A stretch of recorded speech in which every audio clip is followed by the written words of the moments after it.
Hey, Bet. Good morning. Just following up on a few things. I know we talked post game, covered a lot of the big picture stuff, and coordinators covered a few things here for you. But just continue to be proud of the team. I thought the preparation that we put into the weeks. We had a bye week there. I thought the guys did an excellent job. And I think the preparation goes back before that too. Just the continual improvement that we have, and it's something I think that's just inside of these guys. They want to be great. Just proud of the way they bring in every single day, the energy. It shows every day I step on the football field. So proud of that, and been doing a lot of things well. I think we're continuing to do more things well on both offense, defense, and also with special teams. Always going to be things that we need to continue to clean up. We know we're only as good as our last game, and everything that's on film or anything that didn't go, like you'd hoped, is going to be what the next opponent's going to look at and try to attack you with. So, I think looking forward to tomorrow morning, and a great practice. Should be full of energy. It needs to be the best Tuesday we've ever had, just because that's the way we have to approach each and every opportunity. Thank you, Coach. We'll start with Charlie Potter and far right.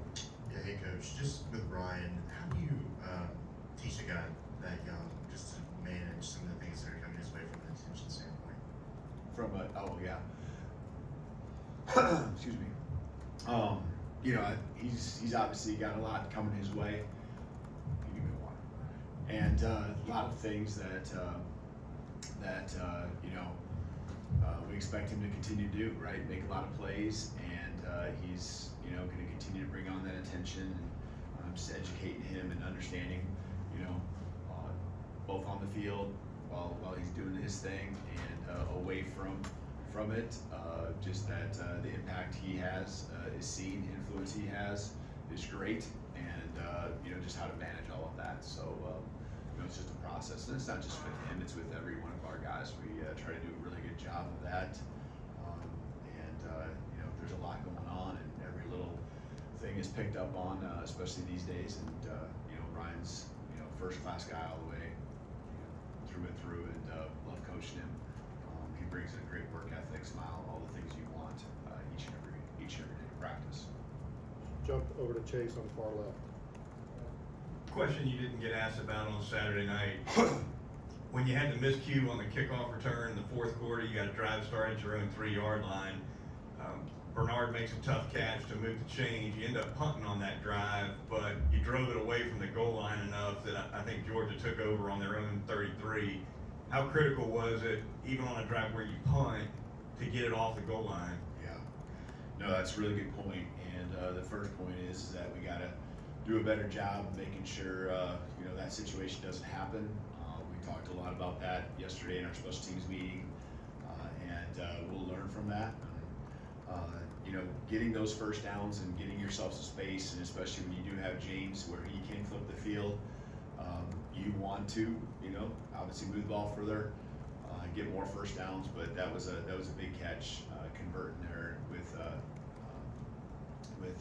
Germ on the catch there. So it's critical. No one likes to be punting in their end zone. That space gets pretty tight, and they did a nice job, converting. But always felt like getting a couple first downs is the minimum. We didn't get 2 of them, but getting our backs off of the goal line was certainly important there. Let's go over to Nick on the right. Yeah, we had a chance, I think it was right before halftime, that you could see you pretty fiery in a moment. And for a guy who's known for being so even keel, what's kind of your approach for when to kind of show that side of yourself? Yeah, I don't think you predetermine, when or what you're going to do and all that, but the guys are fighting, and when you see something a certain way, and I know that I just felt like that was a big time in the game.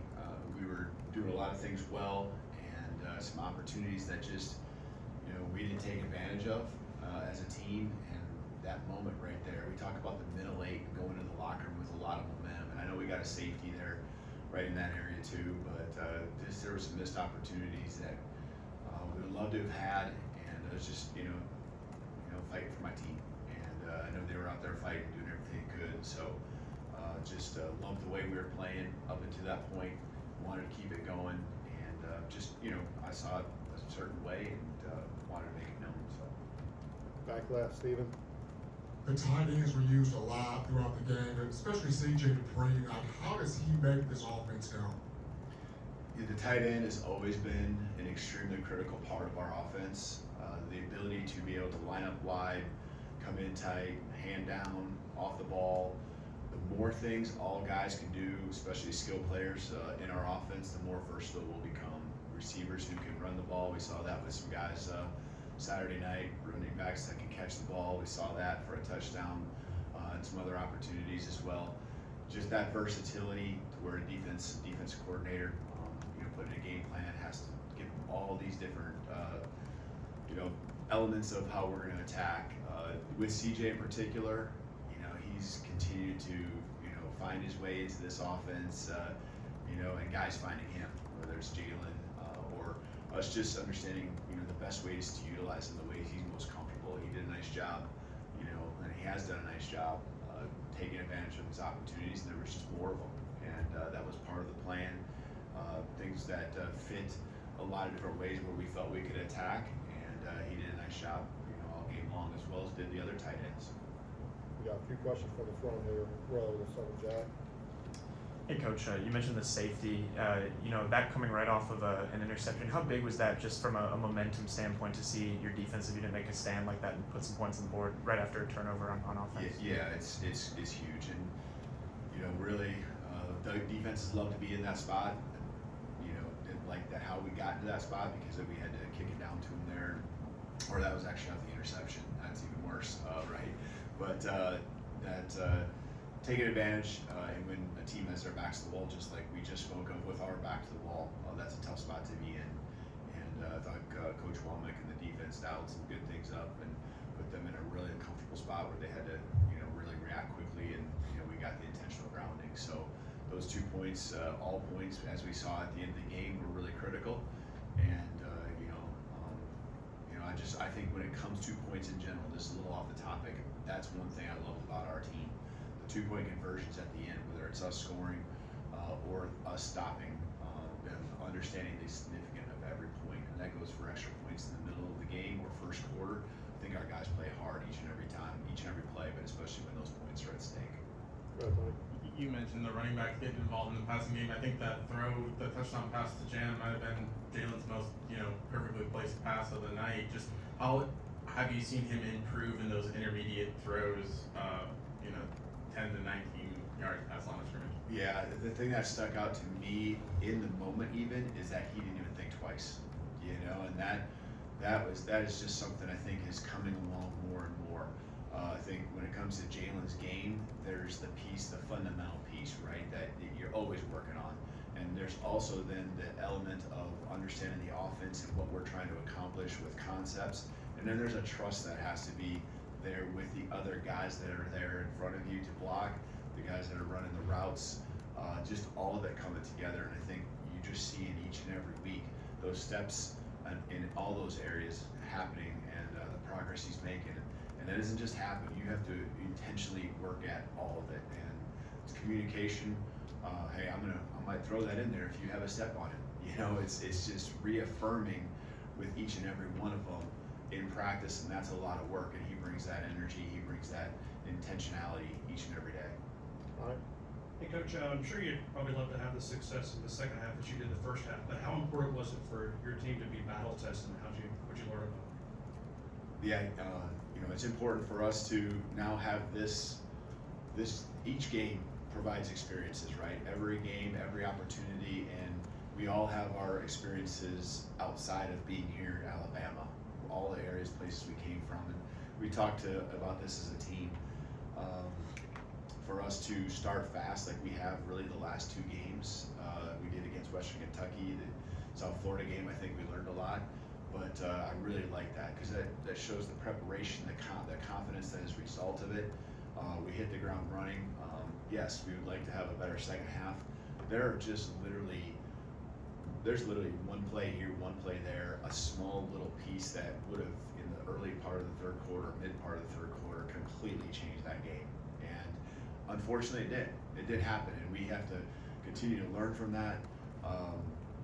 continue to just understand that those moments become big, and so that experience that we went through, whether it was the missed opportunities or how resilient we were at the end, and learning that, you know, in the end it was a team win because the offense scored and the defense stopped them, and it took both sides of the ball doing everything they could to help us win that football game. And so there's a good positive vibe because it wasn't just one side or the other that carried the weight or found a way to win.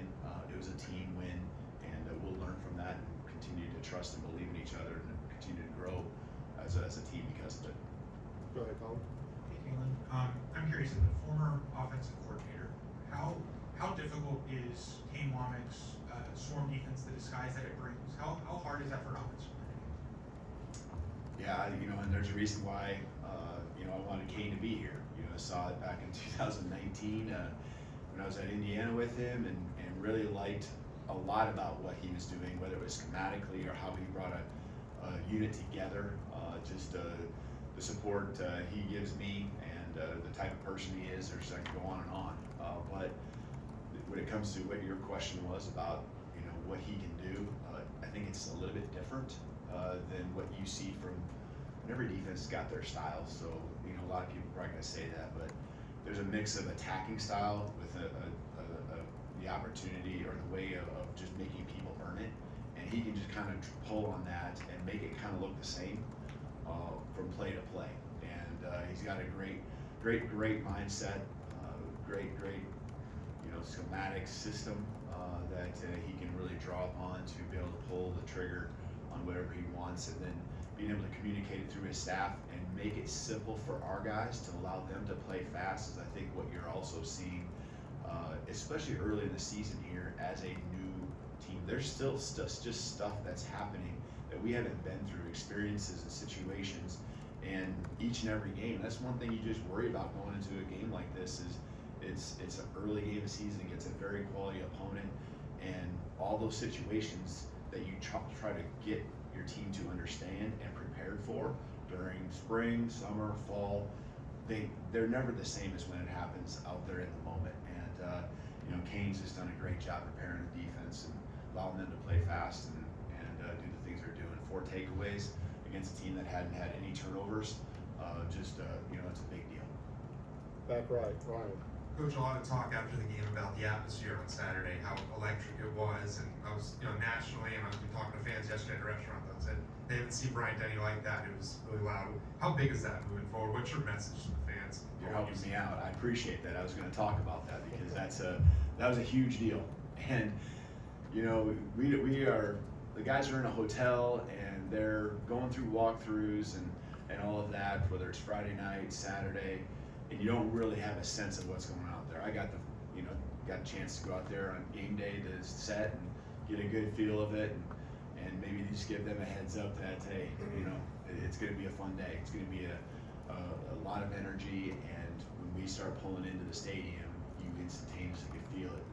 You know, I'm on that first bus with the guys, and you know, their eyes were wide open and excited about what they were feeling and seeing, and then of course just throughout the game, I just can't tell you enough.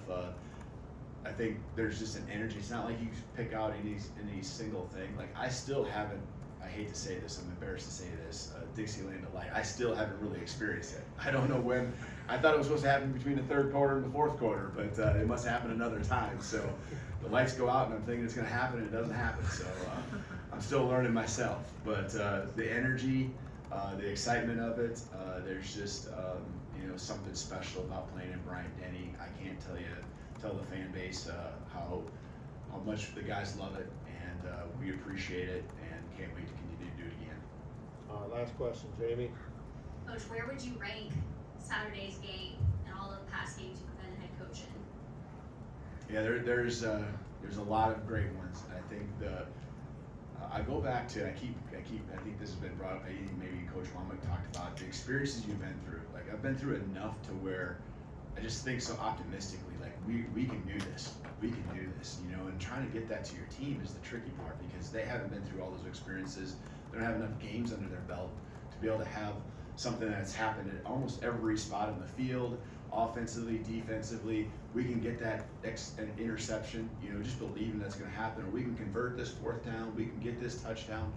And it's definitely up there, because there was certainly the ebbs and flows to an extreme when it comes to the lead, the loss of the lead, and then even in the last 2.5 minutes, just how, you know, how the game went back and forth. So it is a big one. I think the significance of it being our first conference game against a top-ranked opponent, taking all of those things in, it's his big thing. I mean, I have a lot of pride in just winning some national championships and things like that, so that's internal. But this is where my feet are at right now, and so this is the most important one I've ever won, and it ranks at the top. Thank you, Coach. Appreciate that. You bet.